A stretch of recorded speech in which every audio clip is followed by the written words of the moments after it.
been so many places. Ordinarily, this is Top 5 at 5 time, but occasionally we've got some guests we got to get into the mix, and this is the great time to do it. But we do want to remind folks that the Top 5 is sponsored by our good friends at Gutter Helmet of Minnesota. Gutter Helmet of Minnesota. Tim Connelly runs the Minnesota Timberwolves, the professional basketball team. The club wrapped up the preseason last night, a game that had to be moved because of the Lynx in action tonight in Game 4. And his club took on Denver last night. Connelly joins us via the Connecticut Water Systems hotline. I'm always fascinated to hear, media, we all have challenges, as you know, because some of us aren't very bright. And one of the challenges is, how do you evaluate legitimately preseason failures and successes where no matter the sport, where you go, he looks good. What's going on there? And then you go, wait a minute, well, who was he playing against? Regular season starts and reality sets in. So as a guy whose job it is to run this team, what is it you look for during the preseason? What can you realistically get out of it? I think just looking for guys that want to compete. They're picking up the game plans. They're starting to mesh with their teammates, and most importantly, honestly, it's health. It's been depth is increasingly important, and with 82 games, so the best part about last night is we left last night fully healthy, and then guys can't wait to get it going for real in LA on Tuesday. Is it stating the obvious to say that this is the deepest team you've ever had here? I hope so. I mean, we had some very good teams the last couple of years here and a lot of good players, but I think our coaching staff has done a great job developing our younger guys, and they're ready to take on bigger roles. And you can only play 9, 10 a night, but certainly we'll have times we're going to rest guys. There'll be injuries, and we feel like our depth is as good as it's ever been. Who caught your eye this preseason to that end? Talking about maybe guys who aren't quite as established, who you said, I'm seeing something here. I'm seeing some progress and some development that intrigues me. Well, I thought it was really cool to see Josh Minot, a guy that left Memphis really early, was clearly not ready, and we've really challenged him. Like, be patient, but we're going to hold you to a really high standard relative to your day-to-day approach, and it's starting to show. And it's really neat to see a guy put all that time and effort in, and there's some translation of that work into productivity. So I think he's been a guy that we're really proud of and a guy that's deserving of a real chance this year. How conscious are you guys of just sort of requiring that Mike Conley's minutes go down? Is that considered one of those things that you absolutely, or Finchie feels like he absolutely has to do, or is that overrated as an issue? Because everybody seems to be talking about that's the trend. That's what you'd like to see happen. Is that crucial to you? Do you think that's a crucial part of keeping him at his best, potentially at his freshest when you get to the postseason again?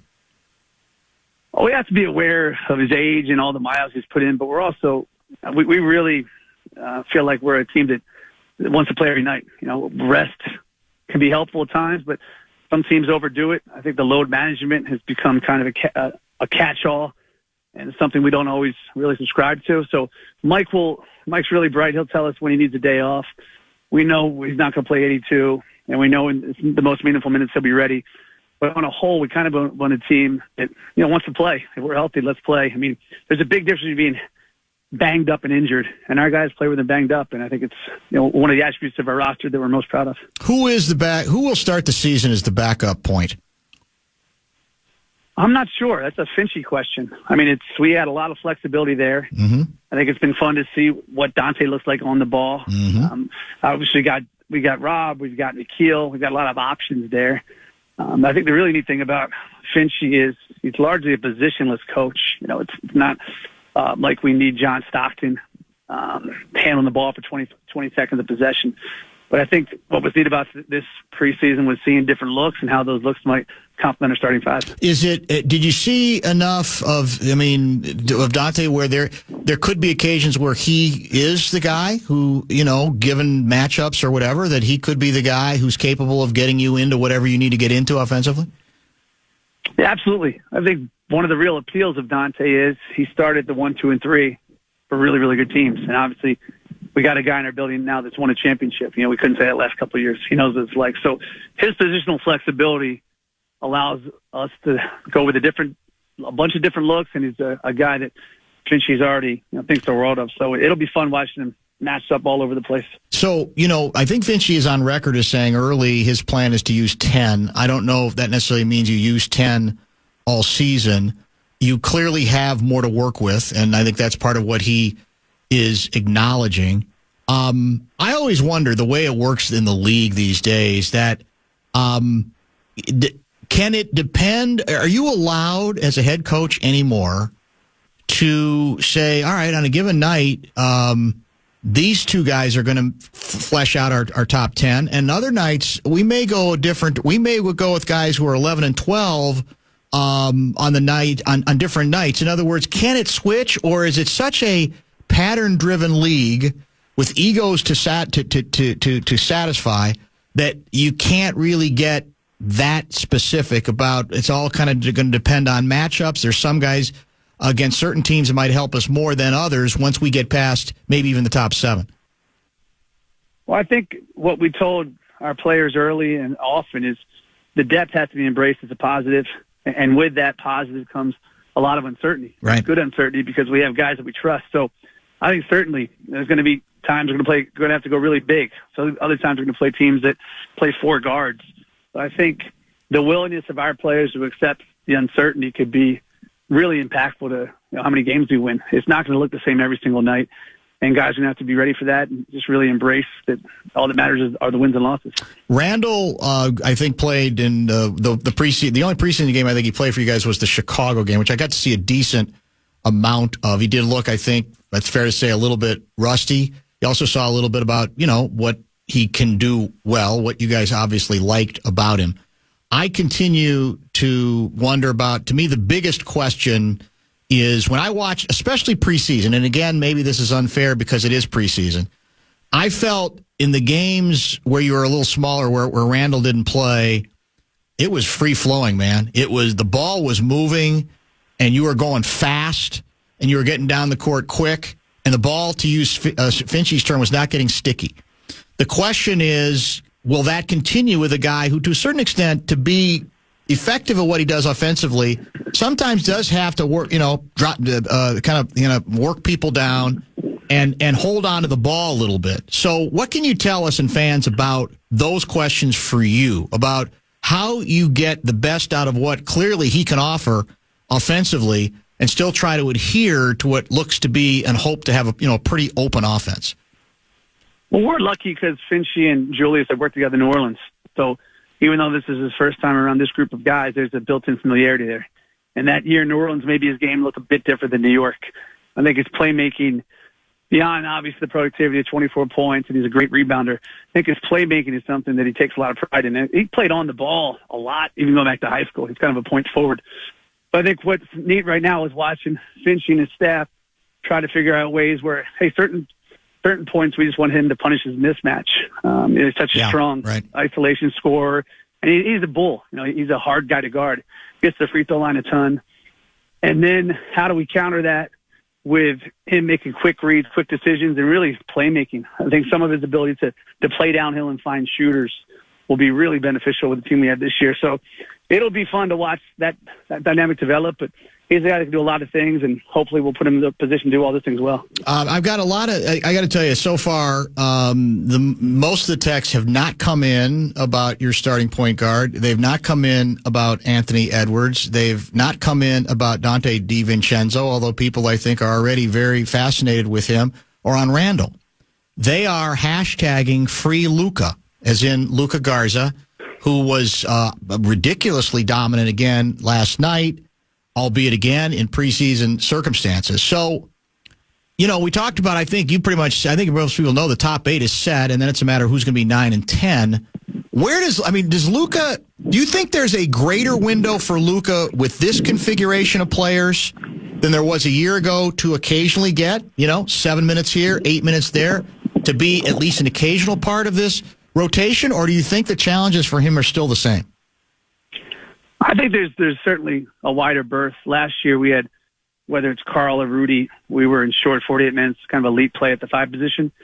And now after Rudy, Lucas, the only one position guy at the 5 behind him. We have another young guy we like, Jesse Edwards on the two-way. But, I think Luka's going to have an opportunity. I mean, he's always productive. He makes things happen, and it's not by accident. The guy's in the gym 2-3 times a day.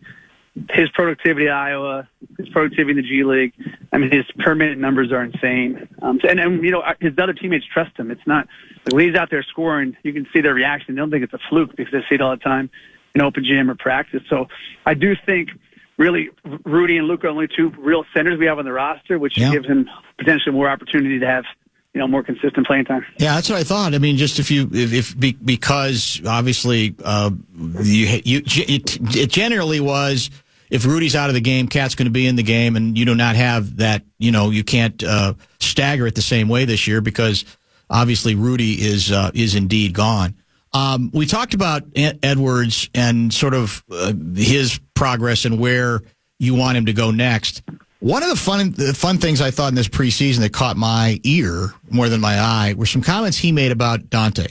And I got the feeling that this is going to be that Dante's a good player, but I think he's going to be good for Anthony emotionally, in terms of juice a little bit, and even in terms of maybe giving Anthony a chance to say, all right, I maybe don't have to be the dominant scorer for the next 9 minutes. I got another guy who's pretty good at scoring, right? Pretty damn good at moving without the ball, as he talked about from his time, especially at Golden State. What do you think about that chemistry and about those two guys playing off one another? Yeah, it instantly hit it off. The player, super talented, explosive. All he knows is winning from Nova, Milwaukee, Golden State last year in New York. After the All-Star break, there might not have been 5 or 6 better 2 guards in the NBA than Dante. And he's super competitive, and he's got a chip on his shoulder. So something as little as shooting competitions, which anything competitive Ant loves. So these guys have already created that natural competition. And Anthony is a super positive teammate. He's one of the more positive, great players that I've been around. And he likes to see other guys perform well. A lot of guys say that, but Anthony really, really enjoys seeing his teammates play well. And he knows exactly what Dante can do. He's been matched up with him a bunch in the past. And he likes the edge he plays with. I think we have a chippy group, and I say that in a really positive way. Tim Connelly is joining us for a couple more minutes. Don't forget the links tonight on the Fan game number 4. Wolves open the regular season, second game of the national doubleheader on Tuesday night against the Los Angeles Lakers. I know analytics has a place for what you guys do, that you I think endorse certain aspects of it. I sense you're more of a combo platter guy, a little of everything. But is it fair to say, analytically speaking, that what you're looking for to become a championship team is ideally you end up in the top 10 when it comes to offensive efficiency and defensive efficiency? And we know the defense was number 1 in the league last year, but the defense fluctuated around, I think, 16, 17, 18. The idea being, if you can be top 10 both, that's the ideal. Is that how you view it, that the number 1 goal this year is as a symptom of your effort and desire to go beyond what you did last year, is this offense has to become better? It may not have to be the best offense in basketball, but it needs to probably get closer to the top 10. Sure. Yeah, I think that's absolutely fair. Generally, if you look at these championship-level teams, you're a real outlier if you're not top 10 in both. Last year, our Achilles heel oftentimes was turnovers. Maybe we're a very good shooting team. Our volume was not where it needed to be. And we can't assume we're going to be a great defense team again. These coaches in the league are so smart. They'll change schemes. They'll try to attack us differently. So I think really starting tomorrow with the preseason over, tell those guys that it was great that we're number 1 last year, but it's a whole new year. It's a whole new team. We've got some new faces. But if we can be top 10 in both, it's a pretty good indicator that you got a chance to win it all. Is it likely that on a given night, because, starting is in the end not as important as who finishes games. That's really what it tends to be all about. That, again, depending on matchups, etc., that there are many nights where we could see DiVincenzo finishing the game. I mean, it's totally up to Finchy. Yeah. But I know we have, it's pretty evident who our top 8 are. And right. I know Finchy has supreme confidence in the top 8 guys, and plenty of them were here last year, closed really, really important games. I mean, Game 7 in Denver, Nas is out there in the closing minutes, their biggest victory of the season. So he has complete faith in those guys. And then it's really exciting to see, 9, 10, 11, 12 guys that will continue to grow and the role will become more substantial. But, yeah, I think I won't speak for Coach because he does such a good job, but I think he's certainly excited about the possibility that he's got a pretty big package of guys he can mix and match with. Last item before we get to your ping pong event on Sunday, which I know means a lot to you and your wife. Naz Reid, we all assumed that part of the idea here is you don't want to trade Towns, you don't want to trade anybody, but in doing that, it opens the door to being more likely that you can sign Naz Reid to the next deal long-term as well. We all love him. He's become a very popular player, 6th man of the year, etc. But every player, you guys, have demands and you challenge every player to take the next step. From your standpoint and Finchie's, what's the next step for Naz Reid to become an even better, more effective and efficient player? Well, since I've gotten here, I'm always on Naz about rebounding. I think he's shown the ability to be an elite rebounder. And at times he's just, an average to good rebounder. So I think he can grow tremendously there. He's a very good playmaker. He can really create for others because his handle is so natural. And then the final and probably across the board challenge for all our, sub 26, 27-year-old guys is even more emotional maturity. Last year we took a huge step in that regard, but as you get better and expectations get higher and higher, you got to always stay locked in and stay super positive. Naz is not a good guy. He's a great guy, and he's a heck of a player. And whenever he gets frustrated, we always tell him, you're too good to be frustrated. You put too much time in the gym to be frustrated. So don't be his own harshest critic. Keep leaning in to kind of some of the peripheral parts of his game, the rebounding, the playmaking, and just have fun. I think Naz, when he has fun, and he has so much fun in Minnesota. I mean, he loves it here so much. We just tell him, be yourself, have fun. And I think the results kind of speak themselves. He's out there with a smile on his face, and he tends to do pretty special things. Are you a big pro football you're a big sports fan. You've established that with us many times. Where's pro football? I thought that was pretty high in the pecking order. Of course, the Vikings have a huge game on Sunday, undefeated to this point against the Lions. It's a very nice matchup. Where's pro football in your pecking order, the Tim Connelly pecking order of football passions? I would say it's NBA 1, college basketball 2, NFL 3. Okay. I'm a Ravens fan. Mm-hmm. That's Ravens what I thought. Ticket holder, but I become a pretty big Vikings fan. Really become really good buddies with Kwesi, and I know Coach, just great guys. So I can't wait for Sunday. It's going to be a huge game, and a bunch of those guys are going to come out to the ping pong event. You got to be. So yeah, I'm. Well, you got to be excited about your. Now you got a running back who I thought might be done in Tennessee. I don't know how much he's got left. He looks sensational, and you add him to sort of take the pressure off Lamar. You got something going with your Ravens.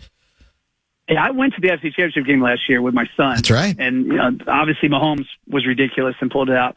But if Flowers doesn't fumble, who knows? It's a different outcome. But I was actually in Baltimore and I had a personal thing on Sunday. Watched the game with my dad, and I couldn't. It's the first one I watched A to Z. I couldn't believe how good he looked. He looked like he was 26 years old. I mean, He did. He's always been a downhill guy. Yep. But he has bursts in the open field. He had a whole new dimension, and now you can't really. You got to keep a bunch of guys at the line of scrimmage, and then that's when Lamar's really special when you spread guys out a little bit. It's tremendous. Yeah, he is. He's got more left than I thought. I think they may end up being the team to beat. It's always hard to you can never count Mahomes out, obviously, but they look after a slow start really good.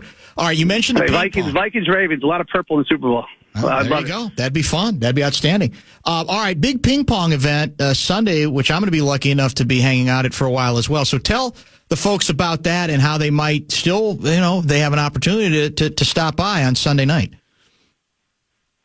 My wife and I have done 6 years now. Going back to Denver, we try to find local organizations to help, and usually kid-centric. Mm-hmm. This year, we partnered with Constellation Fund, which is a really cool group called Way to Grow. They've been in the Twin Cities for 30, 35 years, helping moms from prenatal to 8 years old, in-home visits, education for the kids, job training, whatever it takes. We've been really touched by some of the stuff they're doing. And it's the most laid-back fundraiser of all time. We'll be Nicollet Island at 6:30 on Sunday. 8 companies were generous enough to buy tables. With that table, they buy an entry into a ping pong tournament against local celebrities. Last year we had Anthony Edwards and Joe Mauer, and guys will have a bunch of T-Wolves, some old Twins, some football guys, and it's really fun. It's a great way to give back, and it's a great way to drink a bunch of beer and wine. Even better. Do you know the website people can go to get info in terms of still trying to grab a ticket? Yes. The easiest way is to just Consolation Fund. They have an Eventbrite page up. Okay. Way to grow as well. But if you Google ping pong events, Nicollet Island, my wife's going to kill me because I'm supposed to remember the URL and I'm completely spacing.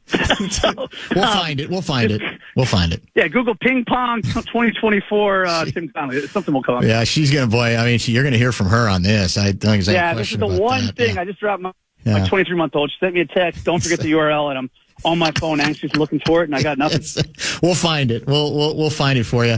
It'll be good to see you on Sunday. It'll be good to get the season started, right? Finally. That's what it's time. Yeah, I think it's going to be a really fun year. Last year was a blast. Who knows, where it's going to end up. The Western Conference is super loaded, but I'm supremely confident that we're going to have a fun team, and we got, some edge to us, and we got a deep team, and the fans have been amazing, and we can't wait. It's nothing cooler than to open it on the first night, too. That Tuesday night's even more special, and the rest of the league's watching you, so I can't wait. Are you guaranteeing a Lynx victory in Game 4? A must-win, obviously, to extend the series to 5. The Lynx will win, and we will watch them closed out Game 5 at Nicollet Island, 6:30. That's what I was going to say. On a website that I've still yet to figure out the website. Garzy's looking for it, too. I'm looking for it, too. Are you sure you're having an event? I'm not seeing much. It is this Sunday, right? My phone. Okay. It is. I'm going to send this to you. You can text me even as we afterwards, because we're still on till 6:10, so we can mention it several times, and I can try to save you from having any sort of domestic issues. Somewhere. Yeah, she's aggressive. I don't want to get home to an unhappy wife. No, definitely not. But it'll be really fun. If you guys, it's $100 online and $150 at the door. Again, it's I think we got 150 tickets left. It is the most laid back thing possible. If you like ping pong, you like drinking beer, having a glass of wine, and hanging out with fun people for a great cause. It's your type of night. Well, and the ping pong got it elevated with Ant, obviously, with the Olympic stuff. There, he hangs out about and obviously was wowed by the Olympic performances, because I think he thought, I can beat any of these guys or gals, right? And then I think he saw a little of that competition, He took a tough loss in the semis last year, and he was the guy when he walked up. He did not think the guy had any game. He kind of sandbagged it. Interesting. Moseyed on up with a limp, and then he was a heck of a player. There'll be a lot of, as the other thing that gives my wife anxiety is she's never sure is going to show up until that Sunday, but we're going to have a lot of fun. Current and former, some fun people from Hollywood, and again, it's a great cause. So if anyone's bored and they want to celebrate a Vikings win, come through. Yeah, there'll be plenty of time because it starts at 6:30, and obviously the Vikings are a noon game. Guardsy, you found it? Well, here's the best way to do it for now until we get the actual direct link. Eventbrite.com. And then you search ping pong in Minneapolis, and it hits you right there. You can see it. It's I'm like a natural marketing guy, Garza. Right? That was easy. No, is that exactly what we're looking for? Yeah, you're definitely locked in. You're definitely locked in. It's Eventbrite.com, and then you can search ping pong in Minneapolis, and it'll take because Eventbrite has a million events, obviously, and a million tickets and everything. But ping pong Minneapolis, I'm looking at it right here, 6:30 Nicollet Island Pavilion. Tickets from $100, and it's very, very easy right there. And that's where you can buy them right there. I'm so happy that I'm not single. I couldn't imagine trying to figure out dating game right now. I can't even remember. Yeah, you'd have a tough time with the swipes. You'd have a tough time with the swipes. I think that's pretty obvious. That's a very good point. It'll be a long day. All right, thanks for the time, and we'll see you Sunday. Thanks as always, guys. See you Sunday. For sure. That is Tim Connelly, president of basketball operations for your Minnesota Timberwolves. We are on until 6:10. Let's break and prepare for Lavelle Neal III. He is next.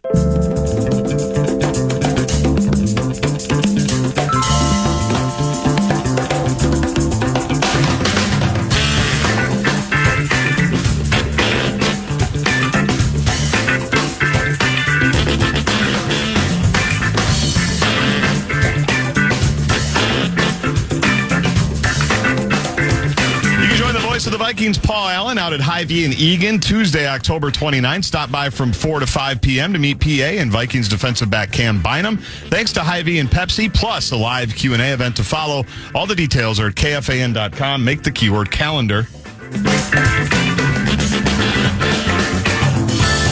Yeah, I think Mornosey is going to be at the the Tim Connelly ping pong event this year. I like it. It was Joe last year. I think it's Mornosey and a number of Wolves players as well. It sounds like as these events go, it's a little more casual, which is perfect for me.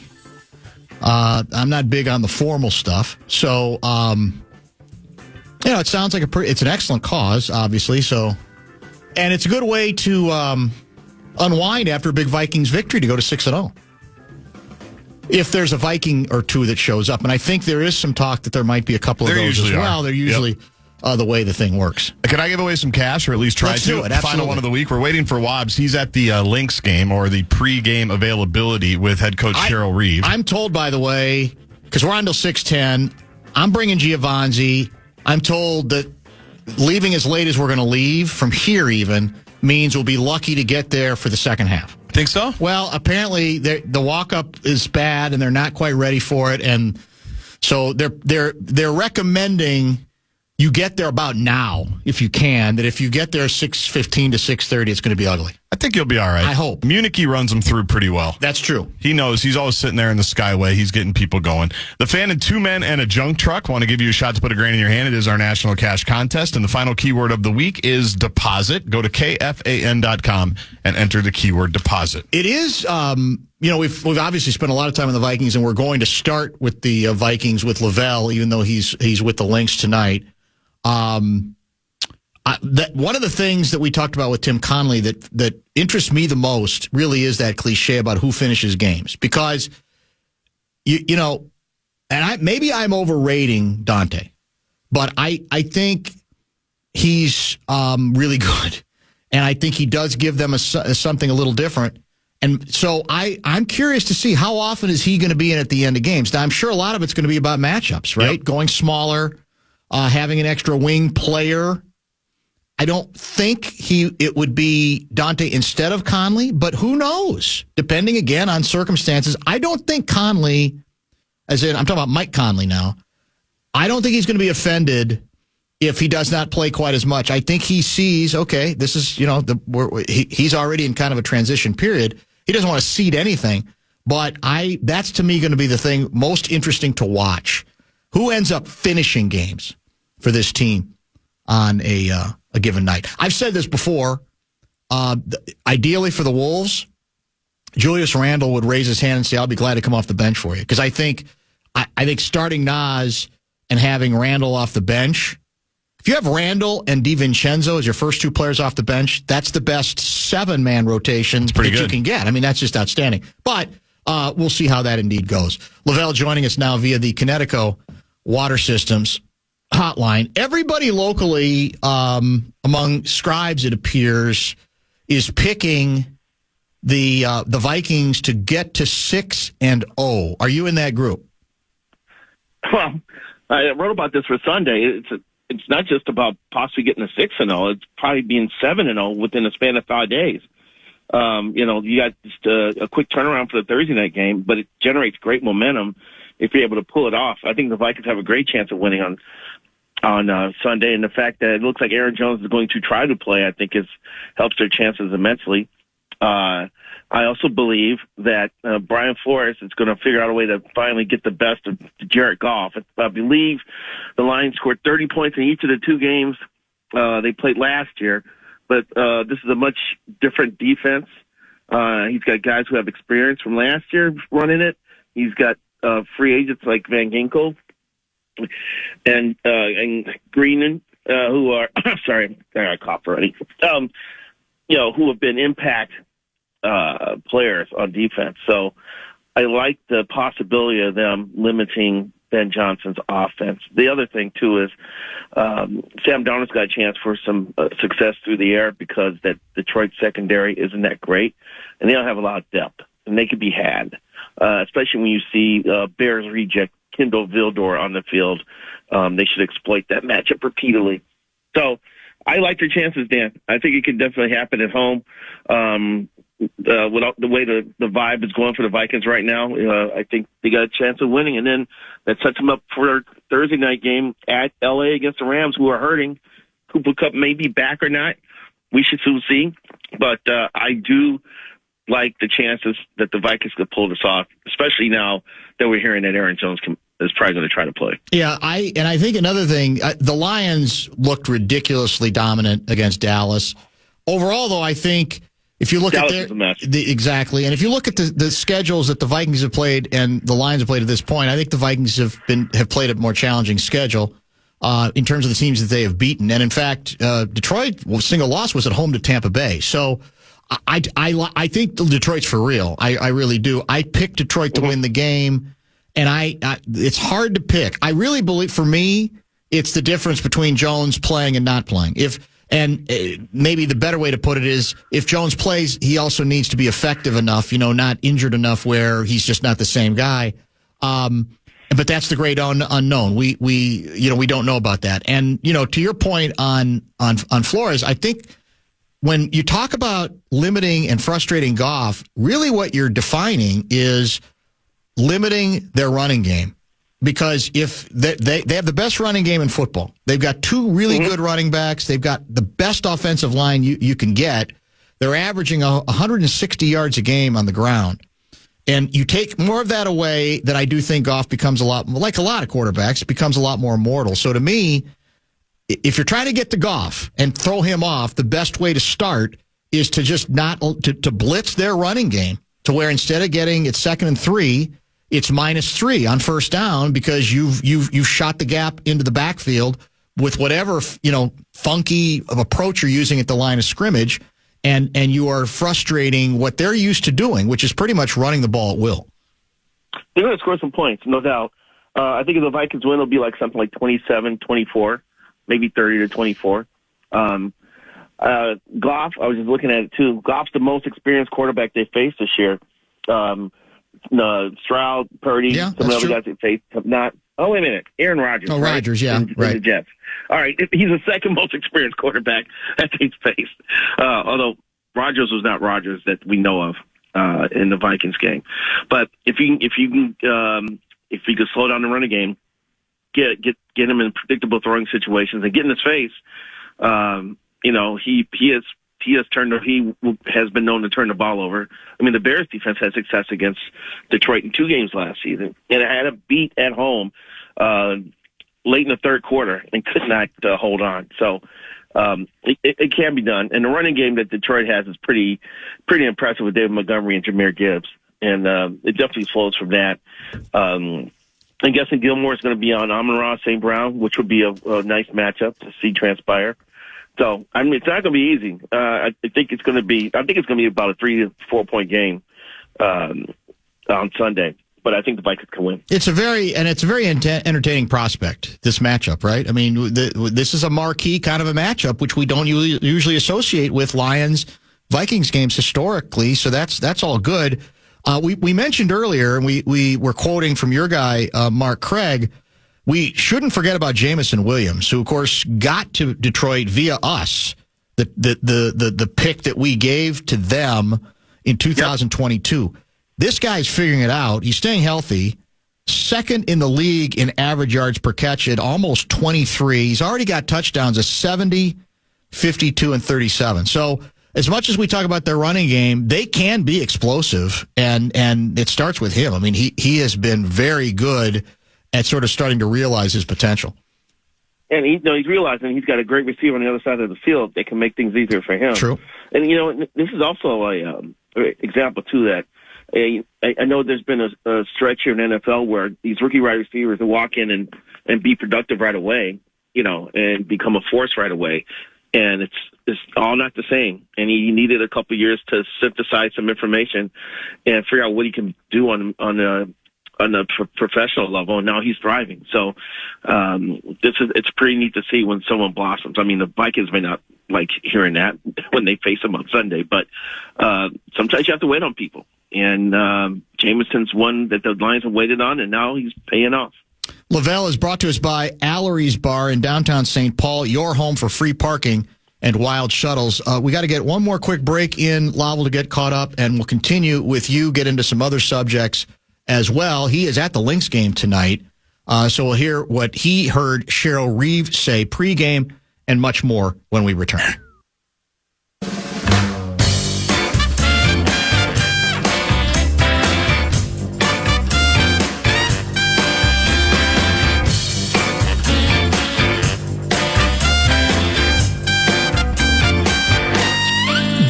Number 4, WNBA Finals can be heard on our flagship, FM 100.3 The Fan, right after Skol Stories. We're going to wrap up probably about 20 minutes or so from now. And Lavelle is in the belly of the Target Center Beast for the aforementioned game number 4. Obviously, the Lynx are now in position where they are done. If they do not extend, they need a victory tonight at home after the disappointing finish in Game 3. So, Lavelle, it sounds like you were listening to the head coach, Cheryl Reeve. What was the Reeve message pregame? Well, it was interesting because she was talking about, this would be the 8th time these teams affect each other this year if you include the regular season. And by now, you know what the other team does. You know the stuff they run. You know their schemes. You know some of their adjustments.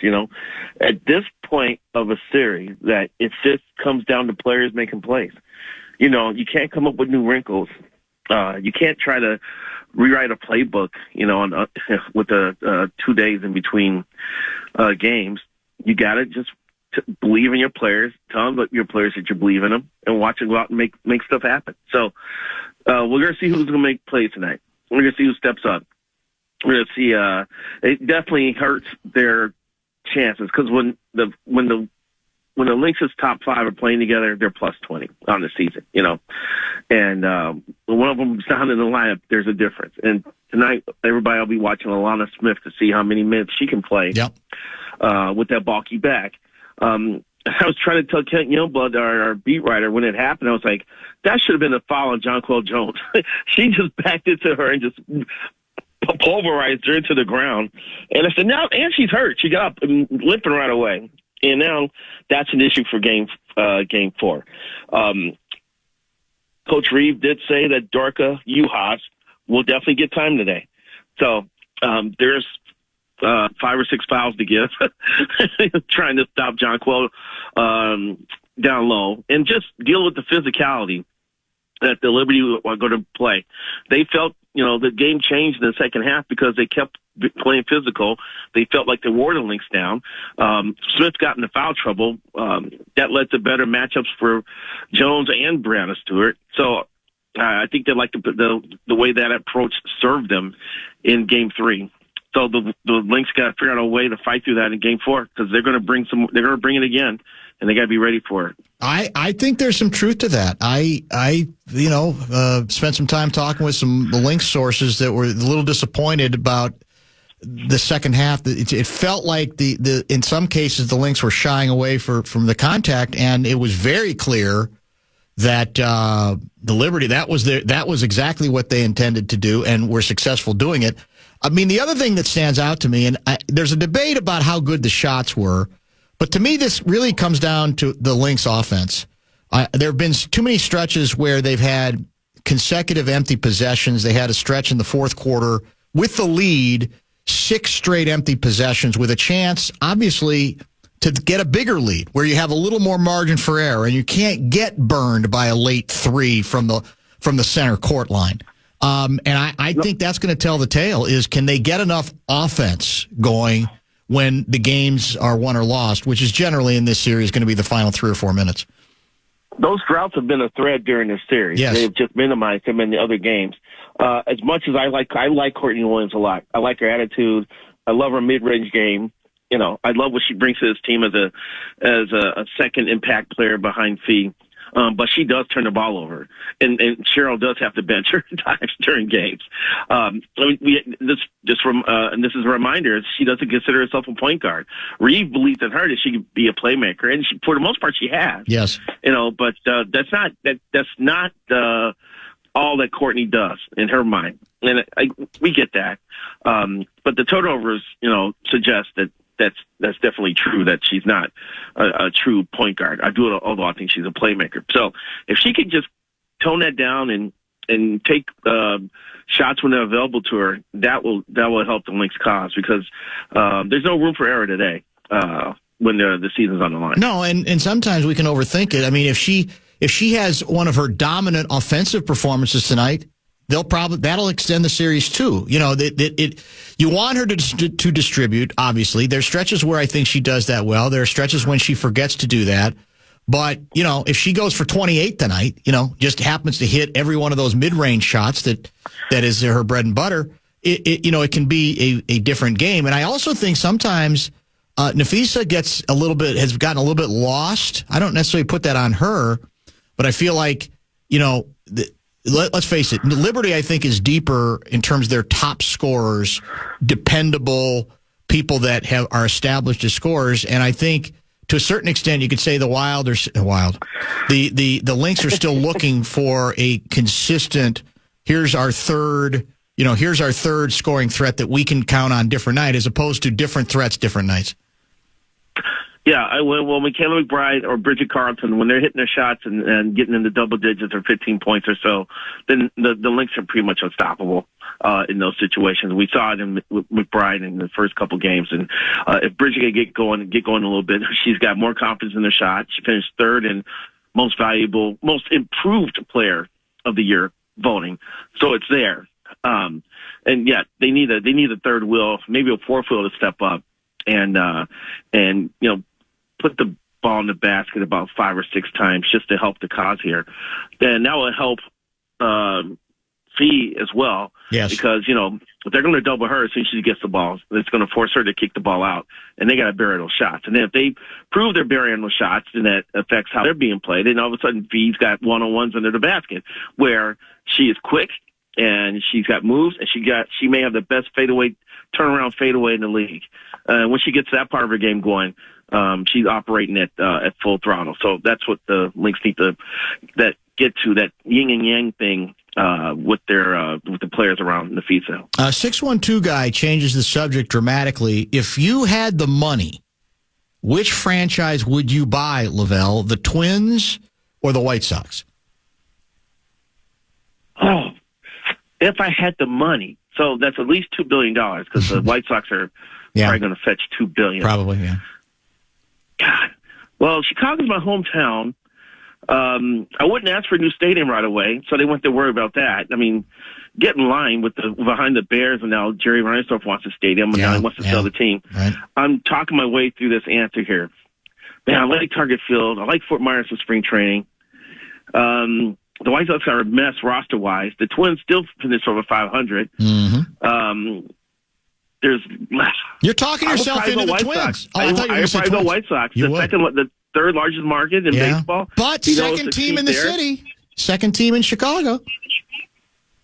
That doesn't bother you? That doesn't concern you? That doesn't bother me. You know why? Because I grew up there, always a White Sox fan. I could care less by the Cubs or their fan who, play hooky from work or don't have a job at all and just go there and get drunk in the stadium of the day. Okay. I'm not.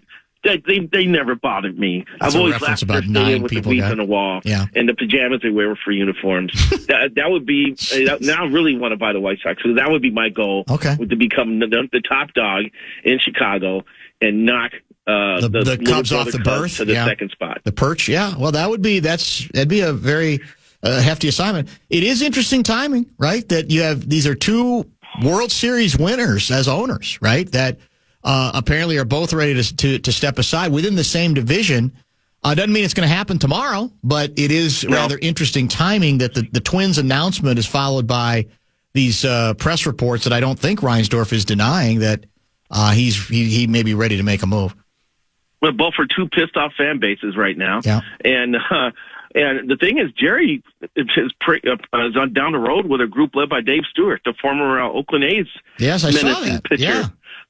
player agent, front office guy. He's done a lot in the game, and that's interesting. That was interesting to read. That he's already been talking to someone.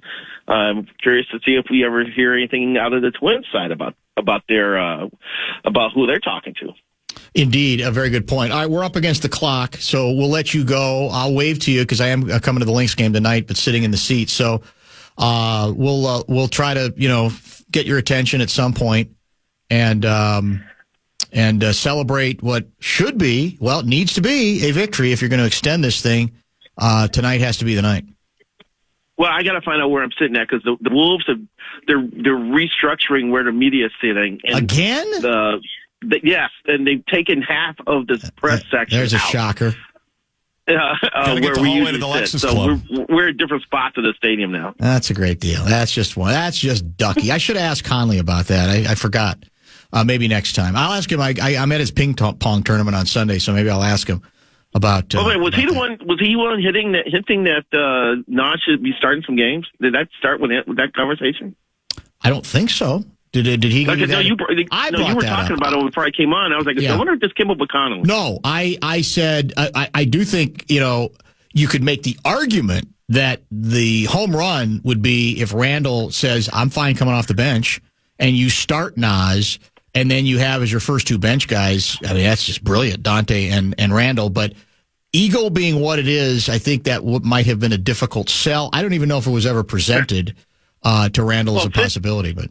Look, Finchie thinks he has 7 starters and an 11-man rotation. Now the Wolves have too much talent. Well, they do. I think there's some truth to it. I mean, again, that cliche gets overplayed, but I do think the challenge is going to be a little bit how you decide who you will play and when you play them. I do, because I do think there's there's no question they're a deeper team. The starting lineup, you could argue, is not quite as good, but this is clearly a deeper team. DiVincenzo as a bench wing player is better than anybody they've ever had before. How about Dante as a playmaker? I mean, Finchie's going to he's going to help him run the point a little bit. That's correct. We got to go. Thank you. They have Scottie Pippen. Thanks, Lavelle. Be good. That's Lavelle Neal III, brought to you by Allery's Bar, downtown St. Paul, your home for free parking and wild shuttles. So we got one more break to get in right here. We got one more segment yet to come. Maybe we'll just kind of give you some highlights from a very good guest lineup today, top to bottom, outstanding guest lineup. A lot on the Friday Football Beast stuff, the Vikings-Lions matchup, maybe some final thoughts on that, and a couple reminders of what we have the rest of this evening and weekend right here on The Fan. This football season, Bell Bank is giving one fan listener each week $1,000 to pay it forward to a charity of their choice. Just head over to KFAN.com keyword contest to learn more and enter. It's KFAN.com keyword contest. The show wrap is brought to you by American Pressure, commercial grade pressure washer since 1975. It's the Bumper to Bumper show wrap.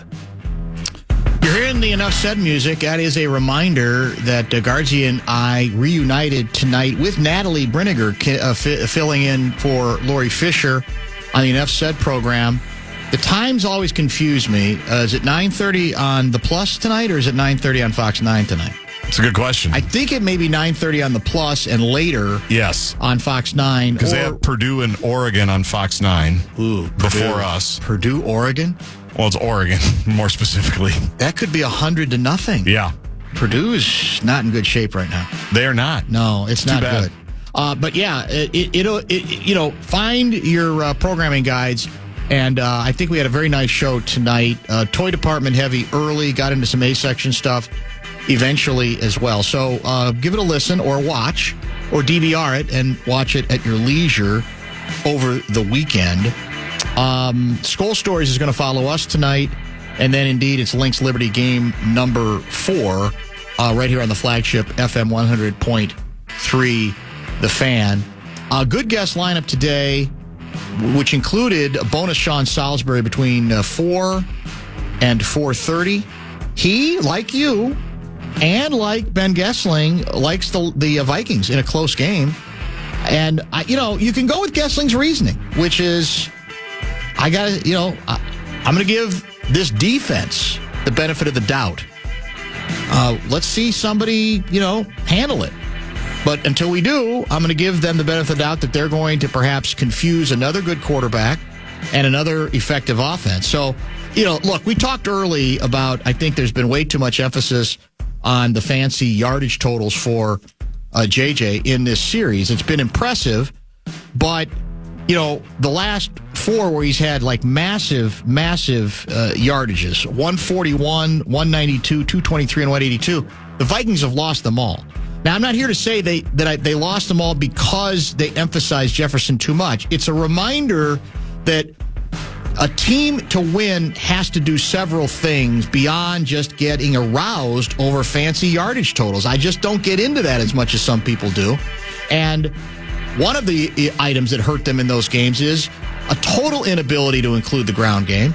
Another part of it, turnovers. And another part of it, their defense was generally giving up 28 to 34 points in those games, sometimes aided by some bad turnovers. So on paper, you'd say, well, this defense is different. This defense is better. And that's one of the intriguing reasons to want to watch. For me, I'm very curious to see what wrinkles Flores might have. Can he do some things to kind of get in the way of their ground game? Because that's really this is another offense that kind of feeds off of that. They can do everything else once they establish their ground game, and then they like to go to it, as you reminded us, late in games too. So that's the I think that's one of several interesting matchups that go into the Vikings' 6th game of the season. It's supposed to be a beautiful weekend this weekend. Temps in the 70s. Yeah. But a strong chance of a flonami on Sunday. So just be careful. You love that. I do love it. I love it. I think we're the only ones using it thus far. That's fine. I don't care. I don't care. It'll catch on. But I'd like to think it might catch on at some point. Did you happen to see, I think Alec Lewis from The Athletic, writes for The Athletic? Yes. Wrote a story about the culture. Did he call it the flonami? No, he didn't. But the other one that I loved this week that I read was, I can't remember which offensive lineman it was, if it was Bradbury or O'Neal. But they talked about the player survey, that has the Vikings as the greatest workplace ever. And, we're the best place ever. But you know what he said? No. This gave me goosebumps. It's going to give you goosebumps, too. Oh, no. He goes, oh, no. You know that athletic survey where we're number 1? He said, KOC is the survey. It's all because of KOC. And think about it. He gave you water, friends and family tent. And not just any water. You can't get that in the Friends and Family tent. That was not Dasani water. It was not. That's for sure. That was my favorite line, though, when he goes, you're not getting this over there. It was a good line. It's actually a very good line. So anyway, he is the survey. Well, let's be honest. I mean, having pro football feel vital in a season in which we had no clue. I didn't. A lot of people didn't. Maybe the Vikings did, but maybe they didn't and just won't admit it. To see that they're as vital as they are at this point, it changes everything from a sports fan's viewpoint. Yep. For sure. Wolves opening. Wild have just started. Wolves opening next week. Who do the Gophers have next week? Maryland? Maryland at home, homecoming. That's a very winnable game. It is. For sure. You head shaking at the Flonami made it all worth it for me. Just disgust head shaking. Very good, yeah. Made it all worth it. Larry Mondella guy writes, I think you can find the Enough Said schedule on the same website where you buy tickets for Tim Connelly's ping pong tournament. That's very well played. Very, very well played. Thanks for watching today. Thanks for watching tonight. Thanks for listening today. Sunday Sermons is back for a 1-hour edition between 9 and 10 o'clock on Sunday morning. We will talk to you then. Prepare for Lynx basketball right after Skol Stories here on The Fan. Thank you, everybody, for coming here.